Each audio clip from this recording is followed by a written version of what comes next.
Welcome to another episode of Follow the Brand. I am your host, Grant McGaw, CEO of 5-Star BDM, a 5-star personal branding and business development company. I want to take you on a journey that takes another deep dive into the world of personal branding and business development using compelling personal stories, business conversations, and tips to improve your personal brand. By listening to the Follow the Brand podcast series, you will be able to differentiate yourself from the competition and allow you to build trust with prospective clients and employers. You never get a second chance to make a first impression. Make it one that will set you apart, build trust, and reflect who you are. Developing your 5-star personal brand is a great way to demonstrate your skills and knowledge. If you have any questions for me or my guests, please email me at grant.mcgaugh, spelled M-C-G-A-U-G-H, at 5-star BDM, B for brand, D for development, M for masters.com. Now let's begin with our next 5-star episode on Follow the Brand. Welcome. I'm your host, Grant McGaugh, CEO of 5-Star BDM and host of the Follow the Brand podcast, where we are building a 5-star brand that you can follow. Listeners across the globe, welcome to the Follow the Brand podcast, where today's insights shape tomorrow's breakthroughs. It is my distinct pleasure to introduce Richie Etwaru, a virtuoso in the sphere of artificial intelligence and a champion of digital transformation. Richie stands at the forefront of technological evolution, driving growth and innovation in Fortune 500 and venture-backed companies, all while championing the values of trust, integrity, and transparency. A thought leader who harmonizes the nostalgic beats of 80s music with the futuristic rhythms of AI. Richie has shaped discussions from the Harvard Business Review to the United Nations, advocating for AI as a global equalizer and the custodian of the 31st human right. His visionary perspectives on data privacy have echoed through the halls of TED conferences, and his commitment to deep health and equity in technology have made him a pivotal figure in our quest for a fairer world. Prepare to be inspired as we welcome a man whose pulse on innovation is matched only by his heartbeat for humanity. Richie Etwaru, we're honored to have you with us on the Follow Brand podcast, where we are building a 5-star brand that you can follow. Hello, everybody, and thank you for tuning in to the Follow Brand podcast. I am elated right now. I had the privilege of seeing my next guest live down here in South Florida. He blew me away with his perspectives on where we're at now from an emerging technology perspective. He has worked in this sector for a number of years. He's very creative. He has been working with a lot of different consultants along his time in many industries, but he has a passion for healthcare. And I wanted to bring him to the stage. Let's talk about this because he is going to be our keynote speaker for helm South Florida. And we're going to talk about Digital Horizons 2023. So let's bring up Richie. Let's have a conversation. Richie, you'd like to introduce yourself? Hey, Grant, thanks for having me. And hello to all the listeners out there. I don't know where this guy gets the energy from. It's late in the afternoon and he's still stoked here. But thanks for having me. I'm sort of like a three-legged stool. I'm a geek in one leg. I'm a corporate operator in another, and I'm sort of a creative in another. So I have the pleasure of working across different industries, different type of risk ambition, whether it's publicly traded companies, PE-backed or venture. But where I have my oxygen, where I get my oxygen is from speaking and sharing and collaborating. So I'm in my zone here. Let's get it going. Well, let's get it going. First, let's back up just a little bit because I believe you're in New York City. Is that what you call home in the New York area? I am. Yeah, I'm in the New York City area. But you got your beginnings in Guyana. I want to hear just a little bit how you go from being in that small company in Guyana to you're in the Big Apple, the big city, doing big things with big tech. How does that happen? Well, it's a banana boat. That's how you get here. So, born in South America, it's a British-speaking colony. Guyana. Guyana is not very economically advanced, although the last 10 years has been very interesting because oil was found off of the coast of the country, and now it's one of the fastest growing GDPs in the world. But I migrated here right after college, right after high school, about 30 years ago to go to college here, and went through the same experience like everybody else, right? You travel, 20 years in the future. I remember landing here and thinking that, only Eddie Murphy had a limousine because I had seen, Coming to America. And when I landed at JFK Airport and saw the limousines outside, I thought, man, Eddie Murphy must be here. But then I realized, that's just a difference in the world. So, getting here as a migrant, it has its pros and its cons. But one of the things that I really enjoyed was traveling 20 years into the future. So you come from a country, maybe I traveled 30, 40 years. That's really backwards, doesn't have all the electric stuff, doesn't have the computer. And then you take a 5-hour flight and you land here and like, oh my God, look at all this stuff that I never thought could happen. And that trait has kind of led me to the place that I am today, where I now realize that the future is always here. It's just not distributed evenly. And so that's given me sort of that vantage point to look at various markets and kind of see trends, et cetera. That is a wonderful analogy. I never even thought of it like that. That you can land on this very planet, just go to a different geography. Maybe like that's what I would probably feel if I went to Silicon Valley or something like that. Like, wow, look at all this cool stuff. I'm gonna tell you something. When I was with you here in South Florida, you popped over your computer and I saw you working with this spatial engineering. And I'm like, what the heck is Richie doing? And then you're telling me, yeah, I invented this technology, man. You've got to share that with our audience. Yeah, so the geek part of me kind of dances with the corporate part, and then they hang out with the creative part together. There's people that are bipolar. I'm sort of tripolar, I suppose. What Grant and I, we were there talking about AI in the future. I'm operating a venture-backed company in the meantime. And the thing with startups is that when you play them, you have to play for a big outcome. It's very hard. It's very difficult.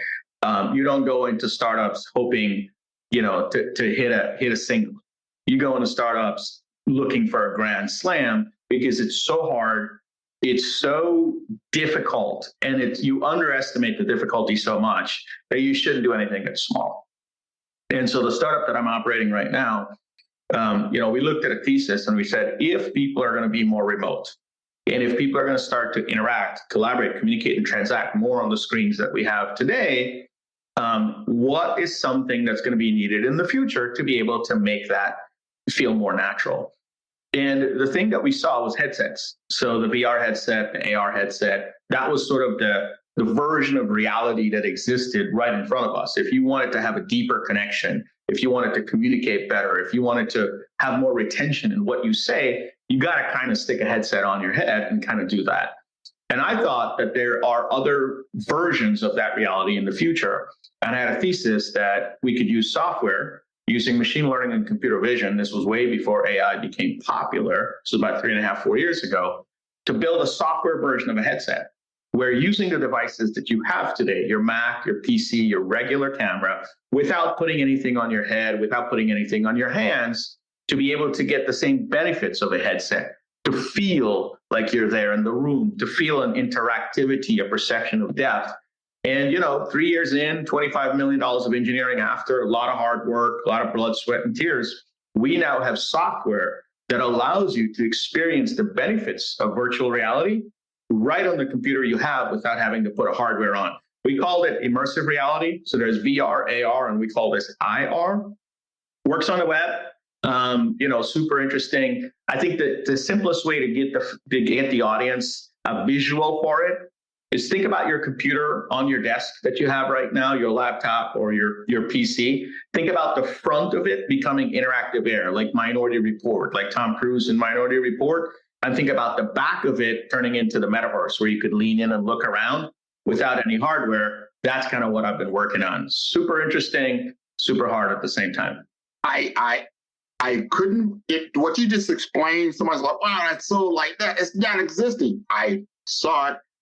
I worked with it myself. I saw how it interacted. Like this is happening. This is where we're going. Everything we've heard, it's almost like you got the metaverse, you got AI, you've got all the friction that you have now between, people not adopting the metaverse as much as you thought they were going to. That starts to melt away. And this whole 3D interactive reality is really taking shape. I want to change the conversation just a little bit because you're coming here to talk to a healthcare audience, senior healthcare executives throughout South Florida. And they're interested in emerging technologies, digital transformation. They're interested in they've been told year after year, we're laggards in this industry. We're not adopting technology. There's better ways to do it, to deliver patient outcomes, to deliver patient or even the workforce better, to take some of the friction out of that. How do you start utilizing some of the tech that you're working on as we start looking forward? Because this is all about Digital Horizons 2030. It's a snippet what you might talk about at our conference coming up. Well, I think it's really interesting that industries that are the last to adopt technology are seen as unsophisticated somehow. The facts are that industries have been absorbing technology for a very long time, whether it was electricity, iron, motors, steam engines, the internet. Every industry goes through a process where you absorb some new technology. And the dynamics of the market and the competitive nature of the market forces you to loosen capital to do a CapEx investment to be able to transform your business. And as you balance, every time there's new technology to be absorbed, you have to balance the propensity to win with the capacity for change, right? And then you kind of decide what transformation journey you want to go on. Some industries can go first and pay what are considered to be the learning taxes to get it wrong and go first. And some industries just can't. I mean, with healthcare, we're talking about people's lives. And you want to make sure the bugs are out of the technology. You want to make sure the best practices are established. You want to make sure that the risk has been lowered to a certain place before you implement certain technologies into healthcare so that you can absorb the technology and improve lives. So I think first and foremost, the conversation I want to have with the audience is going to be, going first is not a good thing in your industry. And there's nothing wrong with going next to last. That's okay. The question is, when it's time to go, are you prepared? Do you have a good idea of how to use it? Do you have a good plan? Do you have a strategy in mind? And the issue there is a lot of times the experts don't gravitate to the industries that are going last. And so you don't get to hire the right talent. You don't get to engage with the right consulting organizations to make sure that when it's time to go, you're going all the way forward. And so I want to make sure that no one feels like, oh my God, I'm in healthcare, we're always last. You're supposed to be last. That's the way it is. We're playing with people's lives here, right? So that's first. Second is, I think when it goes to adopting new technology, whether it's AI, which we're going to talk about, whether it's immersive reality, which we'll talk about a little bit. I may even show it if you'd like to, Grant. I don't want to make that the distraction of the show. Everybody likes to see a little minority report, so to speak, right? But, as we think about engaging with technology, healthcare has a lot of opportunities where we can go first. And the question is to be able to parse the risk in the various use cases, to find those no regret use cases where you can go out and you're looking for two things. You're looking for an output, meaning you've created some accretive value for patients or the networks or payers. But more importantly, you're looking for learning at the same time. Yes, the industry can go last on something, but the industry should be the most prepared when it's ready to go. So that's kind of the conversation I'm going to be hoping to have with the executives down at the event in South Florida. Oh, you will have that. That I love the preference of what you just said, because it makes sense. It makes perfect sense because you are dealing with patient lives, and that is most important. And we want to improve on those outcomes to the best level. One of the things that we're seeing now with this emerging technology is in the fact of, with AI, it's about ethics. It's about digital ethics. We don't have the laws because the technology is emerging so fast, and it's coming. Its impact is so powerful that our laws, our regulations, everything that we've had in place from a compliance doesn't fit. How do you see this playing out overall? And do you see this as being a positive or negative in healthcare? This episode is brought to you by 5-Star BDM. 5-Star BDM is a professional consulting and advisory group keenly focused on business development services for small to mid-sized businesses and entrepreneurs. Although every business is unique, they often share challenges that can be addressed through smart branding. Services include process improvement and operations, digital strategy and transformation, business intelligence, digital marketing, and personal branding. Our 5-Star business and personal branding company has helped a number of professionals and organizations to optimize and grow. The result is more business, more opportunities, better reach, positive outcomes. Please visit www.5starbdm.com to learn more and view all the episodes of Follow the Brand. Yeah. So I think every change that could occur to a group of humans has different opinions about the change as it's happening. If we had a class of 30 students right now, and the class was happening at 2 p.m. this afternoon, and Grant, we decided we're going to change the hour of the class to another day. In that population of 30 students, there are going to be the evangelists who are like, yes, class changes, everything is great. Then there's going to be the optimists and the realists and the pessimists and the alarmists. The alarmist is going to go, oh my God, this is it. They're going to change classes forever. We're done. College is over, right? Human opinion always spreads on this bell curve about what's going to happen, about change. And with AI, it's no different. We've got the evangelists on one side, the optimists, the realists, the pessimists, and the alarmists on this bell curve. And so it's important to kind of parse someone's bias to that bell curve to understand where the facts really lie. The truth is, with every piece of change, everything from the internet to electricity to fire, there are massive benefits that come to it as we think about our standard of life and the value we create and the types of communities and cultures that we evolve. And there are challenges as well. Fire is probably the best example, right? There's a good saying, fire is a great servant and a terrible master, right? Well, where would we be without fire today? So as we think about these waves of technology, as we have to absorb them, both as corporations and cultures, there's always going to be good and bad.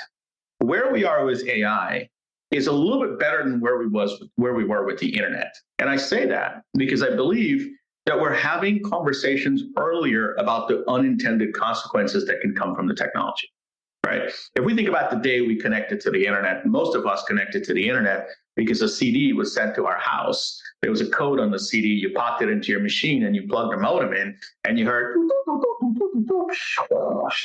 you got mail, right?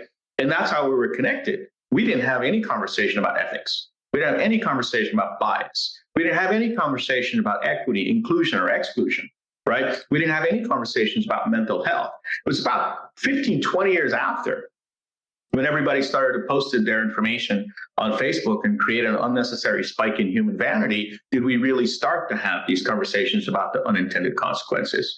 So while I agree that AI is moving faster and AI is bigger, and it has more impact, we're also way more aware about the unintended consequences that we see today. Now, are we going to have some ebb and flow between government being behind and technology being advanced, or technology being too advanced and culture not catching up? Obviously, right? We're going to stumble a few times before we start to think about how to run this marathon. And that's an unavoided consequences of its own, right? But in the long arc of humanity, I believe that we will be able to trend towards good for all, positive to all, just like we've been trending the way we are today. When you look at the world through a decade lens, it seems like things are not moving. But when you look at it through the lens of a century, you see that the long arc of human nature curves towards a fairer, more just, more enjoyable life. Oh man, I like that. I'm getting this vision of Prometheus. Everybody remembers, if you know the story of Prometheus, he brings fire down to mankind from the gods, right? And it's kind of like where we're going. We're bringing this incredible intelligence to humanity. And to your point, you don't know, some people will take the fire and build a village and have a campfire and do good things. Other people might want to burn down a forest. So we've got to be cognizant of those factors. I want to bring something up because I know there's so many people on my IT side of the ball who are just itching for me to ask you this question. You have been very successful at developing applications, software applications, different technologies over your career. And people are like, yeah, I got this idea. They want to get into the startup world. They want to be that next big thing. What advice would you give them? Well, I think first of all, if you are not prepared to fail miserably, don't get started. The odds of achieving a disproportionately positive performance or disproportionately positive outcome in a venture are like 1 in 100. And so you're playing a game where you have a 99% chance of failure.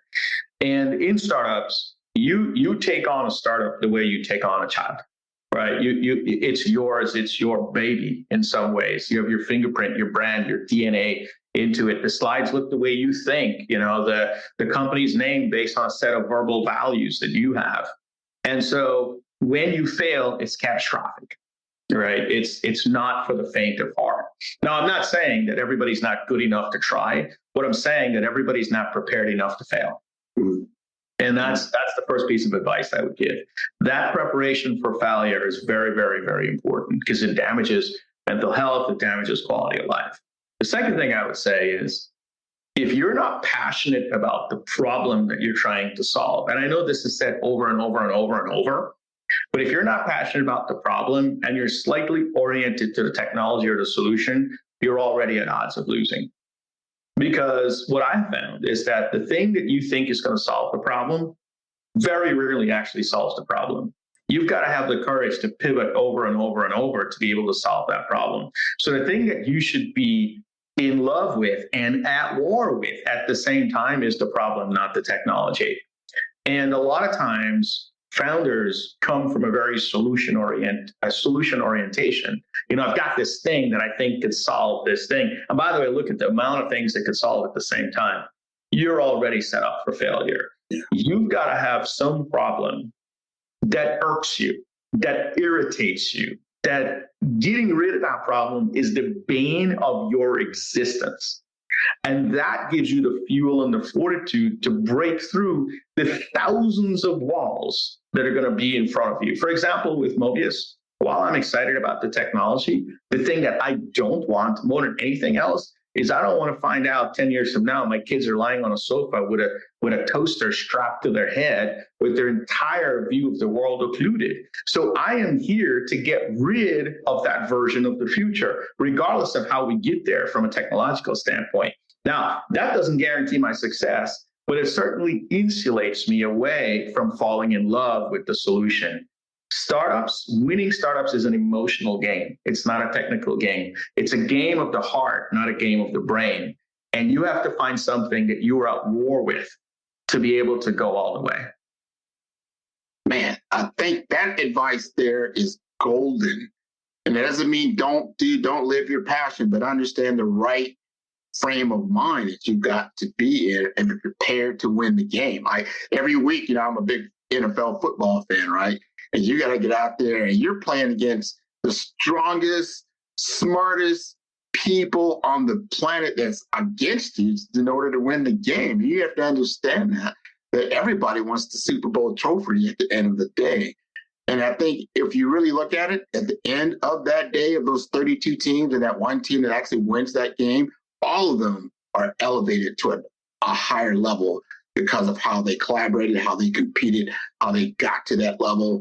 And that changes the whole game, or what I call the NFL. So we got to look at how we changing the game of the startup community? What does that look like? Health IT, how does that look? How do we, place this into our society to make maximum impact, to your point earlier? So our kids, because that's what we're doing it for, right? Our generations that are following us, so they don't have a toaster strapped to their head or a microwave. Or, I remember being in front of television. Oh, you look at that thing, your eyes, you're going to go blind. I remember all those things. So, but the technology changes over time. But it takes people like yourself to change it, to be brave enough to do it, to take it on. And I'm going to ask you this on a personal level. If someone had to say, you're not even in the room, someone had to say, yeah, Richie Prasad, I think we need to bring him in. He's very good. He's been a chief technology officer. He's done a lot of different things for a lot of different startups. He's got some great ideas. How do you like him as a person? What do you think about him? What do you think they would say? Well, I think it depends on who you ask. If you ask my family, my immediate family, my wife and my two sons, they would say he's a nerd. He's always reading, drawing, tinkering, that type of stuff. If you ask my extended family, they'll say he's a little strange. I'm not necessarily very accessible to sort of like, the more normal colloquial behaviors, right, of the species. If you ask my colleagues, they will say that he is intense but kind. I can be very intense, but I'm never rude or too overly direct. And if you ask my competition, they'll say he's a murderer. I mean, I play the game to win for my clients, and winning for clients is a competitive sport. And I think my competitors would probably have the best description of me, which is, I'm very intense in the market. It's got to, fuel your creativity, because that there's other, we're going to call them killers on the other side of that ball. And they're going after that same trophy like I was giving out with that NFL. But that makes you better, it makes you stronger. It makes you like, wow, like you come out with your whole new creation. You've rolled it out. You've got to get out there. You got your, it's pitch night, right? You got to pitch that in front of these investors who've got the millions of dollars that they're going to put it in your pocket. And then you're ready to get on stage and somebody comes on before you and they got a killer athlete. You went, oh my God. Has that ever happened to you? I've had situations like that, but it's like, look, I'm a Jets fan, right?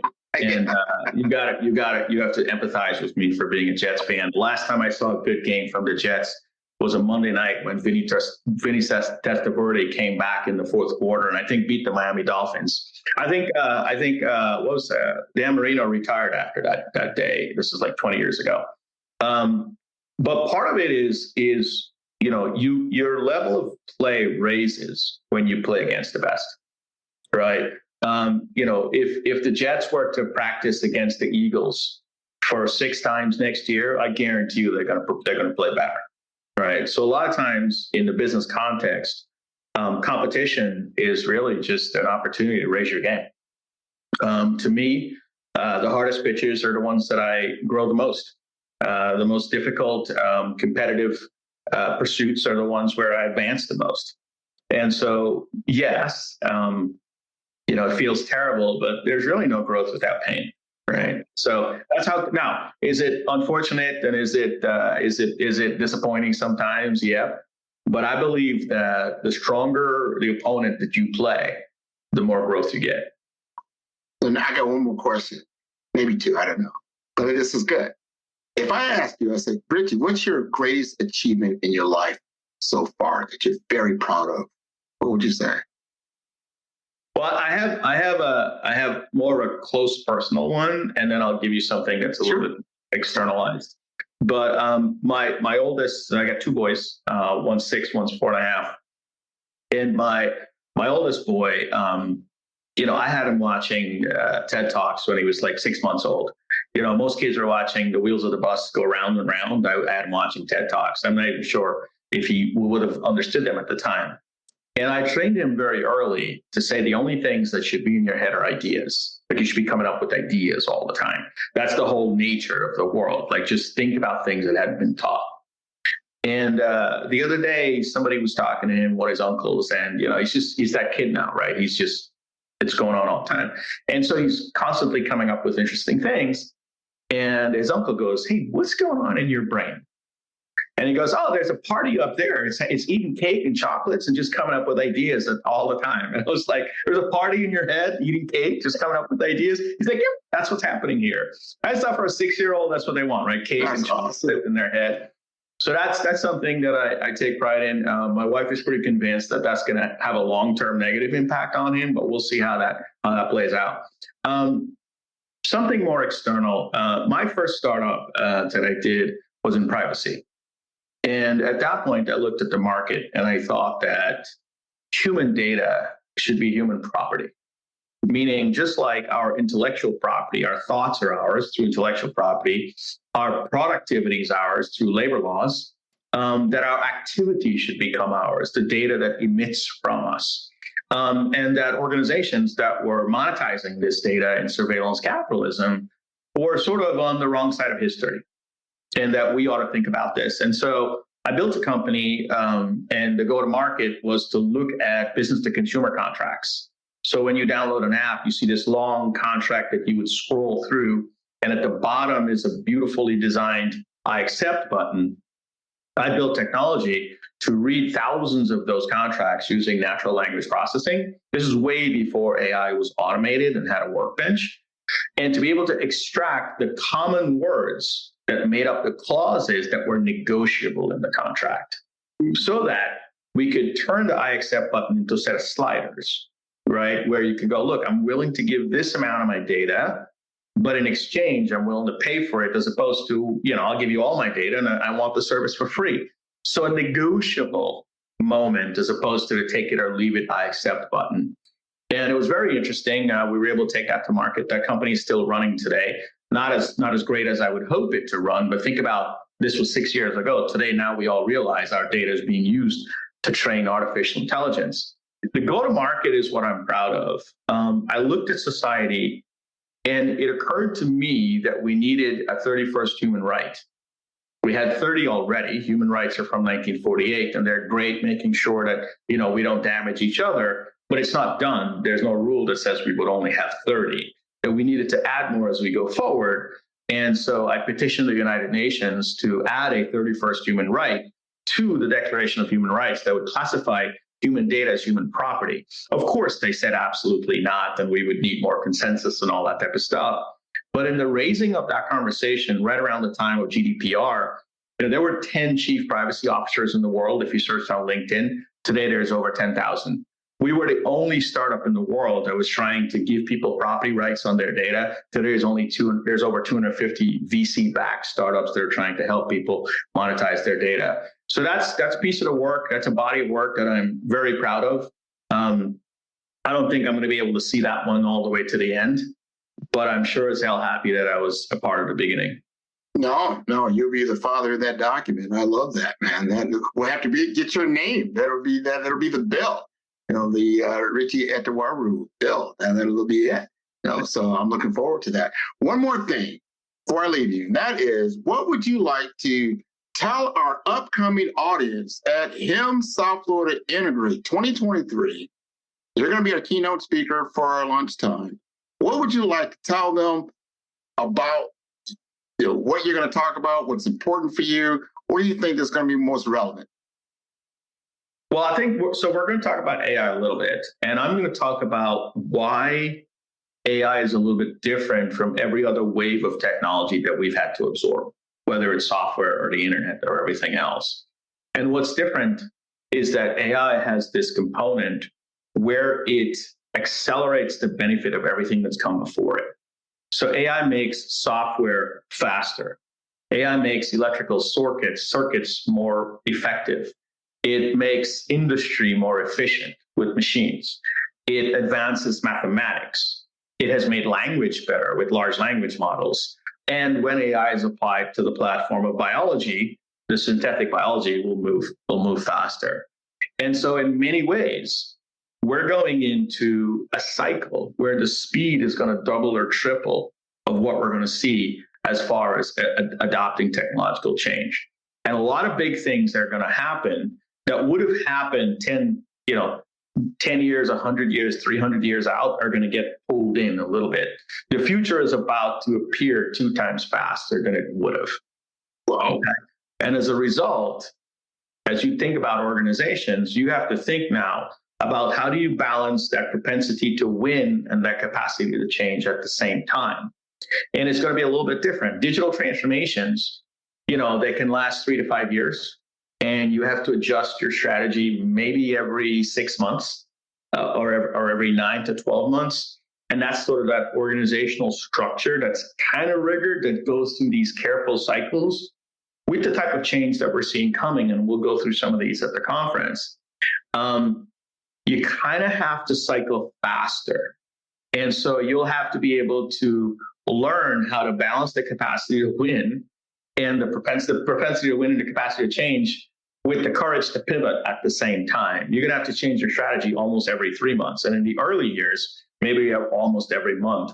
And so the top line organizing principle, I think, that's going to be needed from an executive standpoint is you're going to have to go from an organization that's transforming to something that's more like an organism, okay? That has the capacity to self-reinvent within a set of rules faster. We're going to have to go from transformation to adaptation.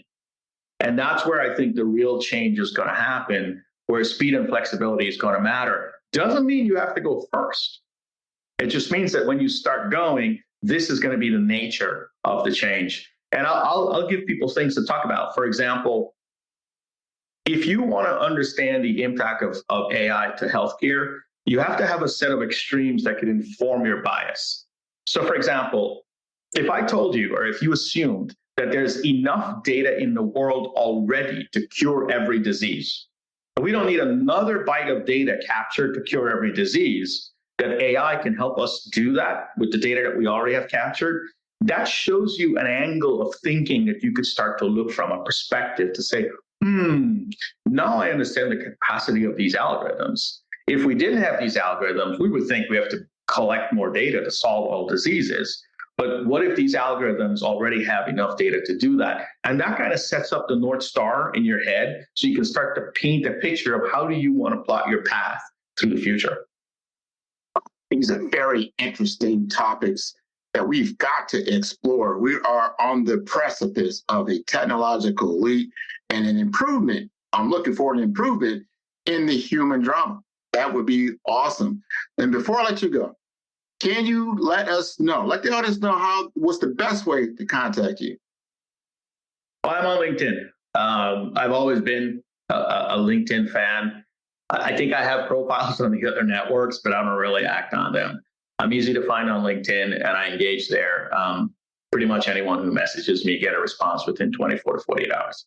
That works for me. I am a LinkedIn fan myself. I do a lot on LinkedIn. I found it the most effective tool for business development and personal branding that I've ever seen in my life. I said, wow, I wish I had this when I was 6 years old, and I was thinking about all the different parties and cake in my head and music. That would have been a nice idea to have, but somebody had the idea, and here we are living in it right now. This is wonderful.